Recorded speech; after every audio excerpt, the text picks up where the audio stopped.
Hello दोस्तों, आप लोगों को मेरा सादर प्रणाम। कैसे हैं आप लोग। भगवान शिव और माता पार्वती की शादी संसार की सबसे अनोखी शादी थी, क्योंकि इस शादी में देवताओं के अलावा असुर और मानव भूत प्रेतगण आदि सभी मौजूद थे। शिव को पशुपति भी कहा जाता है, इसलिए सारे जानवर, कीड़े मकोड़े और सारे जीव उनकी बारात में शामिल होने पहुँचे थे। जहाँ देवता जाते हैं वहाँ असुर नहीं जाते, क्योंकि उनकी आपस में बिल्कुल नहीं बनती। मगर भोलेनाथ के विवाह में उन्होंने अपने सारे झगड़े भुलाकर एक साथ मेहमान बनकर पहुँचे। बारात आने का समाचार सुनकर सभी लोगों में हलचल मच गई। बारात का स्वागत करने वाले बनाव श्रृंगार करके और विभिन्न प्रकार की सवारियों को लेकर पहुँचे। देवताओं को देखकर तो सभी खुश हुए, परंतु शिव जी के रूप को देखकर सभी डरकर भाग गए। यह कैसी बारात है। दूल्हा बैल पर सवार होकर आया है, उस पर इतना भयावह रूप, सांप, कपाल और राख से श्रृंगार किया है।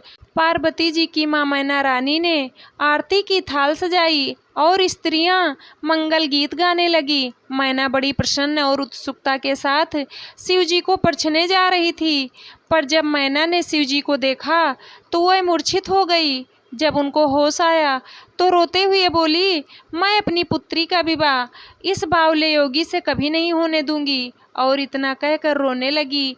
नारद जी को भी बहुत सुनाया, जिन्होंने शिव जी की बहुत प्रशंसा की थी। ये सब सुनकर पार्वती जी को बहुत दुख हुआ। उन्होंने अपनी माँ को समझाया और कहा कि मेरे लिए चिंता मत करो, मेरे भाग्य में जो लिखा है वही मुझे मिलेगा।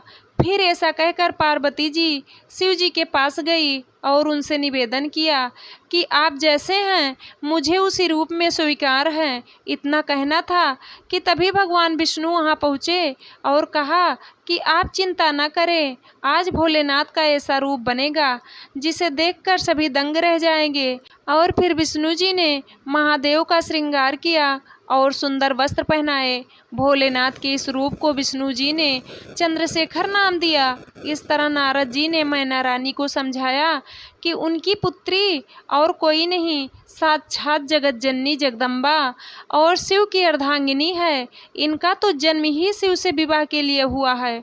भोलेनाथ का असली रूप तो आपने देखा ही नहीं, जिसे भगवान विष्णु ने स्वयं अपने हाथों से सजाया है।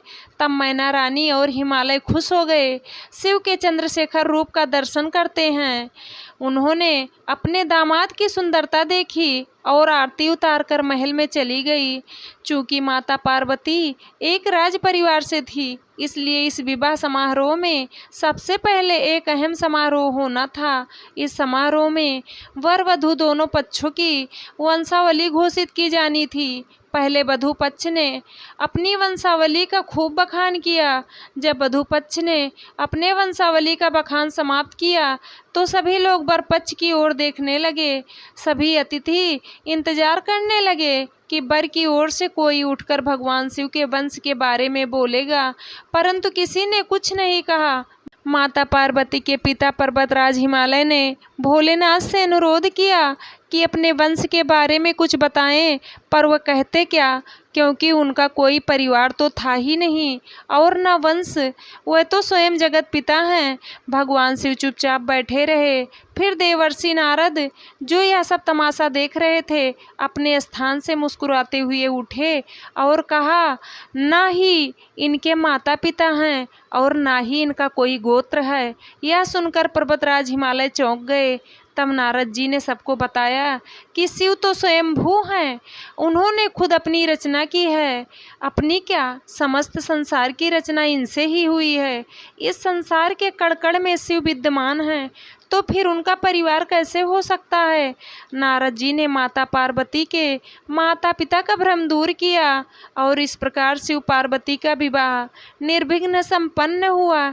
जय जय भोलेनाथ की। दोस्तों, ये प्रसंग आप लोगों को कैसे लगा, आप लोग कमेंट करके ज़रूर बताना।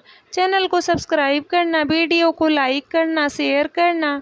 वीडियो को अंत तक देखने के लिए आप लोगों का तहे दिल से धन्यवाद।